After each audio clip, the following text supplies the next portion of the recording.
भारत का टीकाकरण अभियान एक बुरे दौर से गुजर रहा है। हम कई सारे मीम्स देख रहे हैं जो ये दर्शाते हैं कि यदि आप कोविन पर अपना टीका का स्लॉट बुक करने में सफल हो गए तो या तो आपने बहुत बड़ा काम कर दिया, कोई कठिन काम कर दिया, या आप सौभाग्यशाली हैं। उससे भी बुरी बात यह है कि 45 वर्ष से अधिक आयु के लोगों के लिए पूर्व पंजीयन अनिवार्य नहीं रखा गया है और कई सारे स्थानों पर वॉक इन सुविधा खोल दी गई है। वॉक इन के कारण यह हो रहा है कि हम लंबी लंबी कतारें देख रहे हैं, विशेषकर बड़े शहरों में जहां 45 वर्ष से अधिक के लोग, जिनमें वृद्ध अधिक होते हैं, वे लोग कई घंटों तक कतारों में अपने नंबर की प्रतीक्षा करते हैं और उन्हें यह भी नहीं पता होता कि जब तक उनका नंबर आएगा तब तक वैक्सीन बचेगी या खत्म हो चुकी होगी। इस तरह की स्थिति जो उत्पन्न हुई है उसके लिए जिम्मेदार सरकार की नीति और अव्यवस्था है। ये जो वॉक इन सुविधा है यह वहां काम करती है जब आपके पास पर्याप्त डोज हो और यह गारंटी हो कि यदि कोई व्यक्ति चला जाए तो उसे डोज मिलना ही मिलना है। लेकिन अब जब हम टीका के अभाव का अनुभव कर रहे हैं, ऐसी स्थिति में वॉक इन सुविधा खोलना इस समस्या को और बढ़ाता है और साथ ही जो लंबी कतारें एक सुपर स्प्रेडर के रूप में काम कर सकती हैं, वह समस्या तो अलग है ही।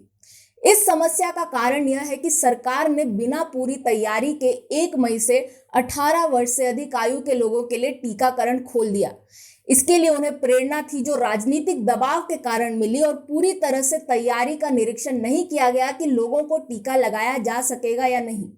भारत वैक्सीन उत्पादन में पीछे नहीं है। इस पर मैं पहले भी बात कर चुकी हूँ कि भारत से कई गुना बड़ी अर्थव्यवस्थाओं की टक्कर का वैक्सीन उत्पादन क्षमता भारत के पास है और अब उसे और बढ़ाया जा रहा है, जो कि अगले 2 महीनों में बढ़ जाएगा। लेकिन सरकार एक बात जानती थी कि मई जून के माह में हमें यह समस्या देखने को मिलेगी जहां हम वैक्सीन अभाव का अनुभव करेंगे।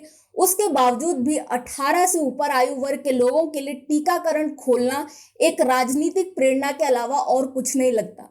ऐसे में कई सारे समाचार यह भी आ रहे हैं कि जो दूसरा डोज लोग चाहते हैं उन्हें मिलने में सबसे ज्यादा समस्या हो रही है और इसके कारण सरकार को राज्यों को यह भी कहना पड़ा कि यदि वे दूसरे डोज का 70% टारगेट पूरा नहीं करते हैं तो उन्हें वैक्सीन की आपूर्ति में कटौती की जाएगी। और इसके अलावा कई सारे राज्य ऐसे भी हैं जिन्होंने देर से शुरू किया टीकाकरण 18 वर्ष से अधिक वालों का, क्योंकि उनकी तैयारी पर्याप्त नहीं थी। और कर्नाटका जैसे राज्य ऐसे भी हैं जिन्होंने बीच में इस टीकाकरण को रोक दिया क्योंकि उन्हें आभास हुआ कि 45 वर्ष से अधिक वालों को टीका लगाना आवश्यक है और जितनी आपूर्ति हुई है वह उन्हीं को दी जा सकती है। ऐसे में पूरी अव्यवस्था का कारण सरकार की नीति रही जो राजनीतिक प्रेरणा से आधारित थी। और अब इस अव्यवस्था को कैसे सुलझाया जा सकता है यह समझेंगे हम। सबसे पहले तो यह किया जाना चाहिए कि वॉक इन की जो सुविधा खोली गई है उसे बंद कर देना चाहिए। सभी टीकाकरण पंजीयन पर ही आधारित होना चाहिए। इसके अलावा हम वॉक इन इसलिए रख रहे हैं क्योंकि बहुत सारे लोग यह मानते हैं कि कई लोग साक्षर नहीं है जो अपना पंजीयन करा सकें।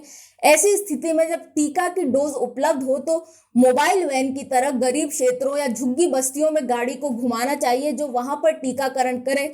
लेकिन मात्र उन लोगों के लिए वॉक इन सुविधा खोलकर एक समस्या को और बढ़ाना बिल्कुल सही नहीं है।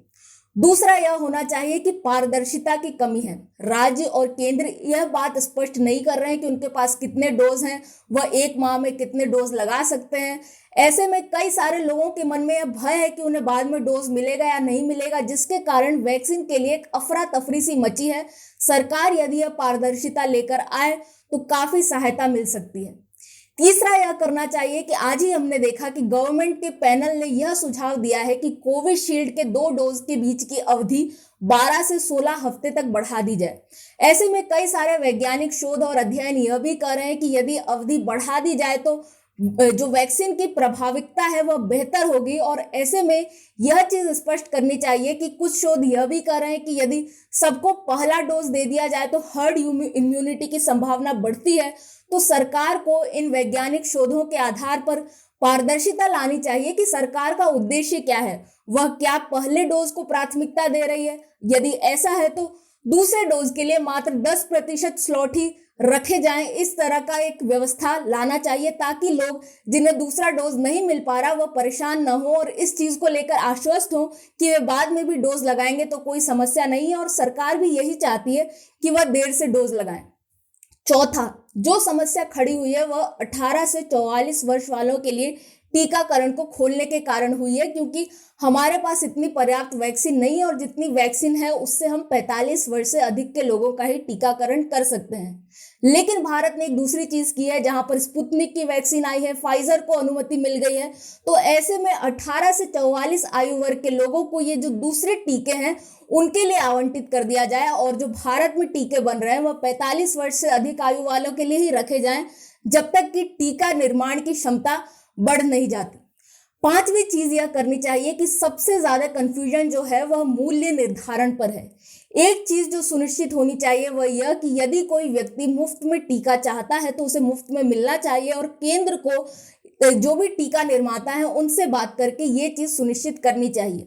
जो पहले सुझाव आया था कि राज्य अपने अपने स्तर पर नेगोशिएशन करें, वह एक तरह से सही है। जैसे कई सारे राज्य अपने अपने टेंडर निकाल रहे हैं जो कि वैश्विक स्तर के हैं, और वे अपने मन से आपूर्ति कर रहे हैं टीकों की, ताकि वे अपने लोगों को लगा सके। तो इसकी स्वतंत्रता राज्यों को मिलनी चाहिए, लेकिन हर राज्य अपने अपने स्तर पर टीका के लिए बात करे यह भी सही नहीं, क्योंकि हर राज्य के पास उतना कोष नहीं है। इसके अलावा जो एक और चीज करनी चाहिए वह यह कि जितने सारे कॉरपोरेट्स हैं उन्हें कॉरपोरेट सोशल रिस्पॉन्सिबिलिटी के तहत अपने कर्मचारियों और उनके अतिरिक्त भी कुछ लोगों को टीका लगाने के लिए कहना चाहिए। इन कॉरपोरेट्स के पास इतनी क्षमता है कि वे जो विदेशी वैक्सीन है उन्हें भी खरीद सकें, और इसलिए ये सारे कॉरपोरेट्स उन वैक्सीन का टीकाकरण कर सकते हैं।